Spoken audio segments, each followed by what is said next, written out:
Friends, इस video में हम डिस्कस करेंगे हमारा चैप्टर 5 के कुछ इम्पोर्टेंट क्वेश्चन एंड आंसर जो कि एमसीक्यूज़ और हमारे जो रिटन आंसर होते हैं सब्जेक्टिव उन दोनों में अवेलेबल है। तो पहले हम क्वेश्चन नंबर फर्स्ट देखते हैं। ये कह रहा है ribosomes are associated with the synthesis of, मतलब जो राइबोसोम्स है वो किसके एसोसिएटेड है, सिंथेसाइज क्या बनाने में वो हमें हेल्प करते हैं। इसका आंसर आप बताइए। इसका आंसर है हमारा ए, प्रोटीन्स बनाने में वो हमारी मदद करते हैं। तो सेकंड की तरफ चलते हैं। सेकंड कह रहा था cell sap in plant cell consist of, जो सेल सैप होता है ना प्लांट सेल के अंदर वो किसका कंसिस्ट होता है। इसका आप आंसर गेस्ट कर चुके होंगे। इसका है हमारा B, both water only and water plus organic substances B, मतलब जो ये है ना हमारा ए और बी। सी देखो, who propose the cell theory, ये कह रहा है सेल थ्योरी किसने दी थी। ये आपके एक बॉक्स में है सेकंड पेज के, जो बॉक्स वो है ना येलो बॉक्स उसके अंदर है। इसका आंसर है हमारा शेल्डन एंड शेवान। शेल्डन और शेवान ने हमारी क्या दी थी, सेल थ्योरी दी थी। फोर्थ क्वेश्चन देखो, we generally mount the material in the slide, जो स्लाइड होती है ना उसमें हम लेबोरेटरी में अपना खून टेस्ट करवाते हैं, तो वो जो मटेरियल होता है स्लाइड के कहाँ होता है। इसका आंसर है हमारा ए, वो सेंटर में डालता है ना ब्लड को और फिर माइक्रोस्कोप्स के जरिए उसको देखता है। इसका आंसर होगा हमारा ए। फिफ्थ देखो, द सेल और organelle involve in forming complex sugar from simple sugar are, मतलब ऐसा सेल ऑर्गेनल बताओ जो कॉम्प्लेक्स शुगर को हमारी सिंपल शुगर में कन्वर्ट करता है, मतलब सॉरी सिंपल शुगर को कॉम्प्लेक्स शुगर में बदलता है। तो ये आपको आंसर पता ही होगा। इसका आंसर है हमारा गोल्गी अपरेटस। ये मैं आपको जब चैप्टर समझाए थे नोट्स में उसमें मैंने आपको ये बताया था। तो चलो अब सिक्स्थ क्वेश्चन आ गए हमारे 1 मार्क्स का ना। ये मैंने आपके मार्क्स लिखे हुए हैं जिससे आपको पता लग जाए ये क्वेश्चन आपको कितने मार्क्स का है। देखो, विच organelle is associated with ribosome formation, ऐसा ऑर्गेनल बताओ जो राइबोसोम फॉर्मेशन में इन्वॉल्व हो। मैंने देखो इनके आंसर नीचे लिखे हुए हैं। इसका आंसर आएगा हमारा न्यूक्लियोलस। क्या आंसर आएगा इसका, हमारा आंसर है देखो ये न्यूक्लियोलस। चलो आगे देखते हैं हमारा सेवन्थ क्वेश्चन। ये कह रहा है व्हाट इज हाइपरटोनिक सॉल्यूशन, जो हमारा हाइपरटोनिक सॉल्यूशन होता है ना वो क्या है उसको डिफाइन करो। तो देखो इसका आंसर ये है, a solution having solute concentration higher than that of the cell sap is called. देखो ये कह रहा है एक कंटेनर है उसमें हमने मान लो किशमिश डाल दी। ये कह रहा है जो इसके पास वाटर है ना, वाटर में मान लो हमने, नहीं वाटर ही मानो, वाटर में हमने कुछ मिक्स नहीं किया। वाटर में ये कह रहा है जो किशमिश है उसके अंदर तो वाटर क्या है, कम है कंसंट्रेशन, मतलब ओवरऑल 100% में से बात करें। और जो वो बाहर है कंटेनर उसके पास तो बहुत सारा वाटर है। तो ये क्या करेगा, ये अपना वाटर किसको दे देगा, इस किशमिश को दे देगा। तो ये था हमारा hypotonic solution, sorry hypertonic. What is hypotonic solution, अब इसने इसका उल्टा पूछ लिया कि हाइपोटोनिक सॉल्यूशन क्या होता है। देखो जो हाइपोटोनिक होगा उसका उल्टा ही होगा। देखो, a solution having solute concentration lower than that of the cell sap called hypotonic solution. देखो ये कह रहा है कि हमारे पास दोबारा से किशमिश है, अब की बारी ना इस किशमिश में तो ज़्यादा वो है हमारा वाटर कंसंट्रेशन, या वो मान लो साल्ट, इस वाटर में साल्ट कंसंट्रेशन है ना वो उसके पास ज़्यादा, जो बाहर वाटर है उसमें कम है। तो ये क्या करेगा, ये जो किशमिश है ना ये अपना साल्ट किसको दे देगा, वाटर को दे देगा। तो ये क्या होता है हमारा हाइपोटोनिक सॉल्यूशन। तो आगे देखते हैं, व्हाट इज जीन। पहले नाइन्थ क्वेश्चन देखो आप, what is the chemical composition of cell wall in plant and fungi respectively. ये पूछा है जो केमिकल मतलब जिससे बने होते हैं ना हमारी सेल वॉल प्लांट के और जो फंगी की, वो बताओ। देखो इसका आंसर देखो, देखो plant cell walls are composed of cellulose. जो प्लांट की सेल वॉल होती है ना वो आपने देखा होगा कुछ इस शेप की होती है। मैं प्रॉपरली तो नहीं बनाई लेकिन मैं सिर्फ एक समझाने के लिए ना, आपका डायग्राम इसी शेप का होता है। तो सेल वॉल किसकी होती है, ये होती है हमारी किसकी, सेलुलोस की। और वहीं जो फंगल सेल है ना वो एक हार्ड सब्सटेंस चिटिन से बनी होती है। आप चैप्टर 7 में भी जो है आपके डाइवर्सिटी उसमें भी आप ये पढ़ोगे। Both are long chain starches comprise of many glucose, इनमें ना ये ग्लूकोज होता है इन दोनों के अंदर, चाहे सेलुलोज हो चाहे चिटिन हो, इनके अंदर ग्लूकोज भरा होता है। तो अगला 10th क्वेश्चन देखते हैं। 10th क्वेश्चन क्या है, डिफाइन डिफ्यूजन। अब हमें डिफ्यूजन को डिफाइन करना है। तो देखो डिफ्यूजन क्या होता है।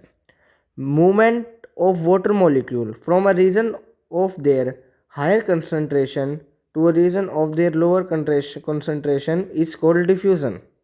देखो मॉलिक्यूल्स है, इसमें ना वाटर नहीं होते, वाटर के लिए हम ऑस्मोसिस प्रोसेस होता है, लेकिन ये क्या है हमारा डिफ्यूज़न है। तो डिफ्यूज़न में देखो क्या कह रहा है, एक मान लो एक रूम है और बाहर भी एक रूम है, इस रूम में इनको मान लो एक गेट है ना, ये जुड़े हुए हैं आपस में ऐसे जुड़े हुए हैं, इसमें मान लो आपने परफ्यूम छिड़क दिया लेकिन इसमें नहीं छिड़का, तो क्या है जो ये वो आप गैस होगी ना वो ट्रैवल करते करते करते इसमें आ जाए, क्यों? क्योंकि इसमें जो है ना वो गैस के जो मॉलिक्यूल्स है वो इसमें कम है और यहाँ ज़्यादा है, तो ये अपने किसको दे देगा, इसको दे देगा। तो चलो 11th क्वेश्चन पढ़ते हैं अब हमारा। ये कह रहा है what is gene, what is it's chemical composition and functions. ये अपना आपका 3 मार्क्स का क्वेश्चन है। तो चलो देखते हैं 11th क्वेश्चन आंसर क्या है इसका। देखो ये कह रहा है gene are the functional unit of chromosomes. जो जीन है ना वो फंक्शनल यूनिट होती है किसकी, क्रोमोसोम्स की। आपको बताइए क्रोमोसोम्स के अंदर क्या होते हैं, जीन्स होते हैं। क्रोमोसोम्स के अंदर होता है न्यूक्लियस के अंदर। Gene are compose of DNA. Gene के अंदर क्या होता है, डीएनए होता है। They are responsible for transmitting characteristics from one generation to another. ये किसके लिए रिस्पॉन्सिबल होते हैं, एक जनरेशन से सेकंड जनरेशन तक क्या पहुंचाना, उसकी जो करेक्टरिस्टिक्स होती है ना पहले जीन की उसको सेकंड तक पहुंचाना। तो देखो अब हम 12th क्वेश्चन देखते हैं। 12th क्वेश्चन में कितना पर 3 मार्क्स का है। What is cell division, give the types of cell division. ये पूछा है कि सेल डिवीजन क्या है और उसके टाइप बताओ। देखो cell division is process of formation of new cell of its own type from the mother cell which are similar in structure and functional. ये कहते हैं जो सेल डिवीजन होता है ना वो एक ऐसा प्रोसेस होता है जिस फॉर्मेशन ऑफ न्यू सेल, जिसमें न्यू सेल बनता है उसी तरह का जिस तरह की क्या उसकी माँ सेल थी, मतलब मदर सेल, पेरेंट सेल भी कह सकते हैं, मदर की जगह यहाँ पेरेंट भी लिख सकते हो। तो इसके cell division occurs in 3 ways. ये ना वैसे आपकी बुक में तो ओनली 2 वेज दे रखा है, जो नई बुक है ना उसमें सिर्फ 2 वेज है, लेकिन ये मैं आपको समझाने के लिए आपको एक्स्ट्रा मार्क्स मिल जाएंगे इसलिए एक और वे लिखा है। ये होता है एमिटोसिस, मिटोसिस और meiosis. In each case, division of nucleus occurs before the division of cytoplasm। इन तीनों में ना न्यूक्लियस का डिवीजन सबसे पहले होता है कि जिससे साइटोप्लाज्म से पहले। ये इनके साइंटिफिक नेम है। क्वेश्चन नंबर 13 रीड करते हैं हम। 13 क्या कह रहा है, the cells which do not possesses a cell well defined nucleus, these cells are primitive without having membrane bound organelles. मतलब हमें दिखाना इसका आंसर क्या होगा। देखो इस 13 आंसर पढ़ते हैं हम। Prokaryotic cells are example bacteria. इसका बस एक छोटा सा आंसर है क्या, जो प्रोकैरियोटिक सेल होते हैं उसका एग्जाम्पल क्या है, बैक्टीरिया। और ये क्या आपको देखो 3 मार्क्स का पूछा जाता है ये। तो 4th क्वेश्चन 14th देखो sorry. Why are lysosomes known as suicide bag. जो लाइसोसोम्स होते हैं ना वो सुसाइड बैग क्यों कहलाते हैं वो। देखो हम 14th देखते हैं हमारा। देखो lysosomes are a kind of waste disposal system of the cell. Lysosomes क्या होते हैं, एक वेस्ट डिस्पोजल सिस्टम होते हैं किसके, सेल के। Lysosomes contain digestive enzymes against all type of organic material. जो लाइसोसोम्स होते हैं ना वो एक डाइजेस्टिव एंजाइम कंटेन करते हैं उनके अंदर जो भी ऑर्गेनिक मटेरियल होता है उसके खिलाफ। If there covering membrane breaks और as it happen during injury to cell, the digestive enzyme will spill over the cell contents and digest the same. ये कह रहे हैं मान लो ये हमारा सेल है, इसकी यहाँ से कोई सेल वॉल ब्रेक हो गई या ये पूरा सेल हिल गया, मतलब इसकी शेप ऐसे चेंज हो गई, कुछ हो गया इसके साथ। जो ये है ना लाइसोसोम्स, फिर क्या इसको पता लग जाता है भाई अब मैं किसी काम का नहीं रहा हूँ, मैं बेकार हो गया हूँ, तो ये अपने डाइजेस्टिव जूस ना रिलीज करना शुरू कर देता है, जिससे क्या हो डाइजेस्टिव जूस खुद के ही सेल को, वो उसके खुद को ही सेल को क्या कर देते हैं, डाइजेस्ट कर देते हैं। Therefore lysosomes are called suicide bag as they can kill the cell processing them. है ना, वो उसी सेल को मार देते हैं जिसके अंदर वो होते हैं। देखो 15 क्वेश्चन देखो। Make a comparison and write down ways in which plant cell are differ from animal cell. ये आपका 5th क्वेश्चन में हमेशा ही पूछा जाता है। ये आपकी इसकी जगह प्रोकैरियोट्स भी आ सकता है और यूकैरियोट्स भी आ सकता है, जिसको हम नेक्स्ट वीडियो में डिस्कस करेंगे। लेकिन अभी हमारा 5th क्वेश्चन क्या है, प्लांट सेल और एनिमल सेल के बीच में। देखो प्लांट सेल में सेल वॉल इज प्रेजेंट, है ना, cell wall is absent, plastids are present, plastids are absent. They have dictyosomes instead of Golgi body, इनमें ना गोल्गी बॉडी इधर डिक्टोजोम्स होते हैं, इनके ऊपर क्या होता है गोल्गी अपरेटस होता है या गोल्गी बॉडीज होती हैं. सेंट्रोजोम्स एंड सेंट्रोलॉइड्स आर एब्सेंट, इसमें सेंट्रोजोम्स और सेंट्रोलॉइड्स क्या होते हैं एब्सेंट होते हैं और इनमें वही क्या होते हैं प्रेजेंट होते हैं.